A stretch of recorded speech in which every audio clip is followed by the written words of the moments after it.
We're going to begin this hour with a Missouri man who spent 28 years in prison for a murder he did not commit. In 1994, Lamar Johnson was arrested for the killing of his friend, Marcus Boyd. He spent nearly 3 decades in prison after a witness picked him out of a police lineup. That witness, his name was Gayle King, says that he was pressured by law enforcement to identify Johnson as one of the 2 men who killed Mr. Boyd. In February, after a decades-long fight to prove his innocence, Johnson's murder conviction was finally overturned by a judge in St. Louis. The motion of the Circuit Attorney of the 22nd Judicial Circuit filed herein for the benefit of Lamar Johnson is granted.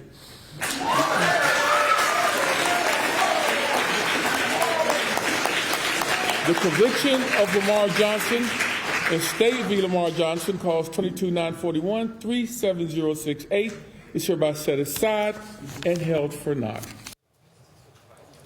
We are so happy and so honored to tell you that Lamar joins us in the studio. Lamar, we're so glad to have you here. Erin Moriarty has kept us up to date. We followed your story for many years. I'm so glad to meet you in person. Take us to that moment for a second. What was going through your mind when you heard those words? Relief. Yes. Relief. I felt like 28 years of this struggle was finally being lifted. And so that's why you can see me just kind of... Yes. It did seem like a thank you, Jesus moment. Right. What's been the biggest adjustment for you since you've been out? What's been the hardest or the most difficult? Technology. Technology. How so? That did not exist when I was out there. When I left, there was pages. Now you have cell phones, and you can Siri. All you have to do is ask her what you want. Is that an Apple Watch you have there? Yeah.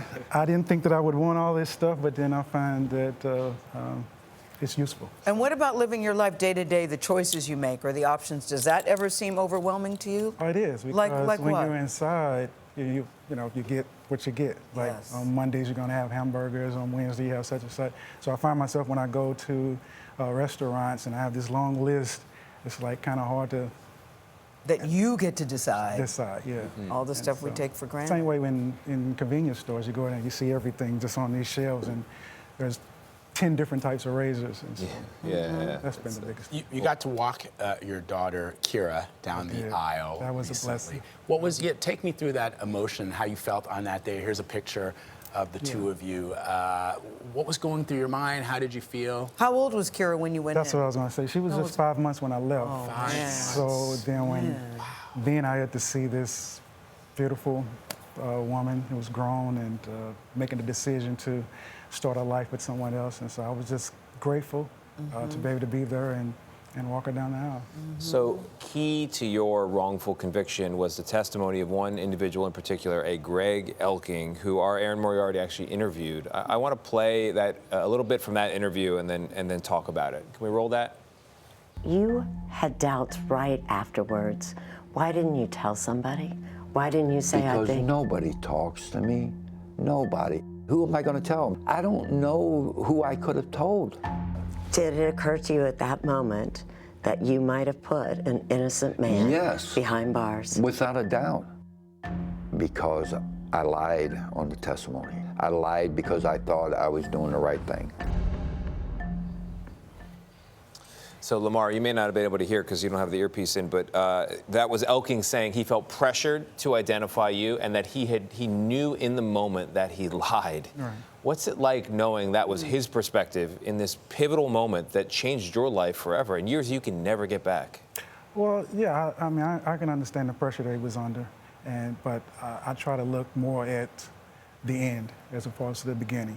And I'm grateful that he not only acknowledged that he made a mistake, but he actually took steps to try and to change it. And actually he did. And so that's the part that I focus on. We're glad. I'm glad he did that too. But around year 5, year 10, yes, you think, that's what I was thinking. Maybe couldn't you have had a little moment with yourself, Mr. King? Right. I mean, that actually, doesn't stick he with you? did come forward years earlier, at least around 2003, and it was just unfortunate the way the system works that prevented it from actually being able to be heard. What was so fascinating to me and so frustrating about your case was even the prosecutors were saying he needs to come out, and that didn't change for a while. Right.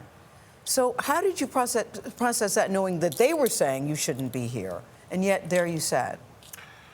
You seem to have no bitterness. I was maybe about to say. maybe you've Are been you through maybe you've bitter been or through not? all of that. You're not angry, you're not bitter. No, because if you hold on to the anger, you're just imprisoning yourself again. And so I did 28 years. I'm not going to do this the rest of my life being bitter about the past. It's easier said than done. Yes. You have an amazing lightness of being here as you sit before us. And people always play the game, what would you do if you were wrongly... You talk about it, you have a conversation, you imagine if I were Lamar Johnson, how would I get through those 28 years? Right. How did you get through them? I know where you are now, but how did you survive those years? Well, one, I knew the truth. And so I knew that something had to have gone wrong. And so I focused on how can I find out what went wrong. And so I went to the library. I learned as much as I could about the law. I learned as much as I could about getting documents and things like that. And then I did practical things like running, working out. To keep your mental health, Exactly. to keep yourself sane.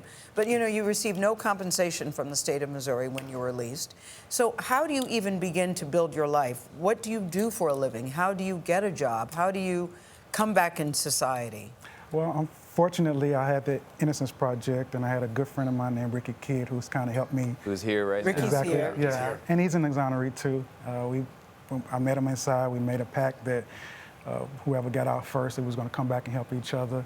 He got out. And he did. He kept that, right? He kept that promise. And you said, and you're talking about the Midwest Innocence Project, you want to help others in similar situations, prevent it from ever getting to where it got with you. Absolutely. I think there's a purpose in pain, and I think that the reason why we go through things is so that we can either help people avoid going through the same troubles or to help them get through it. And so that's what I feel like an obligation And to you do. and Ricky are still very tight. You could say you all are doing life. You actually are doing life. We're actually doing That's life what Ricky together. told me in the green room. I thought that was so good. I was going to claim it as my own, but it was Ricky who said, and I think that's very well said. Yes. It's so good to have you both here. That's really. Thank you for having We me. are cheering you on, Lamar Johnson. Tony's right. You do have a light. I need some of that light sometimes. Thank you very much.